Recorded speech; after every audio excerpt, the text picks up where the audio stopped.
CSK அணி தோல்வியுறுதின்னு தெரிந்தே தோனி களத்திற்கு வந்தார். ஏன் தெரியுமா? ராயுடு சொன்ன சீக்ரெட். டெல்லி அணிக்கு எதிரான போட்டியில் சிஎஸ்கே அணியின் தோல்வி உறுதி என்றே தெரிந்தேதான் தோனி களமிறங்கியதாக முன்னாள் வீரர் அம்பாத்தி ராயுடு தெரிவித்துள்ளார். 17வது சீசனுக்கான ஐபிஎல் தொடரில் சிஎஸ்கே அணி முதல் தோல்வியை டெல்லி அணிக்கு எதிரான போட்டியில் பதிவு செய்துள்ளது. இந்த போட்டியில் முதலில் பேட்டிங் ஆடிய டெல்லி அணி ரிஷப் பண்ட் மற்றும் டேவிட் வார்னரின் அதிரடியால் 20 ஓவர்களில் 5 விக்கெட் இழப்பிற்கு 191 ரன்கள் குவித்தது. இதன்பின் களமிறங்கிய சிஎஸ்கே அணி 20 ஓவர்களில் 6 விக்கெட் இழப்பிற்கு 171 ரன்களை சேர்த்து தோல்வியடைந்தது. இருப்பினும் கடந்த 2 போட்டியில் சிஎஸ்கே அணி பெற்ற வெற்றியை விடவும் இந்த போட்டியில் சென்னை அணி ரசிகர்களுக்கு மகிழ்ச்சியை கொடுத்துள்ளது. ஏனென்றால் சிஎஸ்கே அணியின் தல தோனி 307 நாட்களுக்கு பின் மீண்டும் சிஎஸ்கே அணிக்காக மஞ்சள் ஜெர்சியில் களமிறங்கி ருத்ரதாண்டவம் ஆடியுள்ளார்.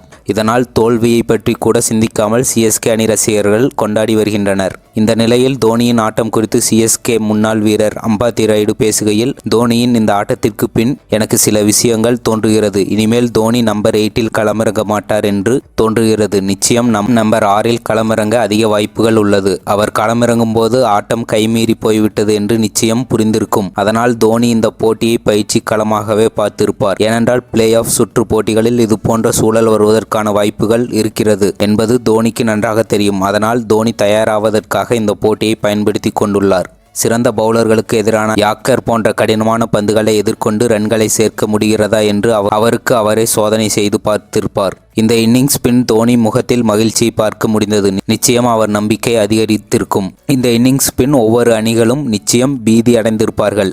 கடைசி 5 ஓவர்களில் இனி தோனி வருவார் என்று அச்சம் எழுந்திருக்கும். 2005 பார்த்த தோனியை மீண்டும் பார்க்க போகிறோம் என்று நிச்சயம் நினைப்பார்கள் என்று தெரிவித்துள்ளார். சிஎஸ்கே அணிக்கு ஒரு கோரிக்கை, தோனிக்கு அந்த இடத்தை கொடுங்கள். ரசிகராக மாறிய ஆஸ்திரேலியா ஜாம்பவான். சிஎஸ்கே அணி நிர்வாகம் நட்சத்திர வீரர் தோனியை டாப் ஆர்டரில் பேட்டிங் செய்வதற்கு களமிறக்க வேண்டும் என்று ஆஸ்திரேலிய அணியின் ஜாம்பவான் பிரெட்லி தெரிவித்துள்ளார். டெல்லி அணிக்கு எதிரான போட்டியில் சிஎஸ்கே அணி 20 ரன்கள் வித்தியாசத்தில் தோல்வியை சந்தித்தது.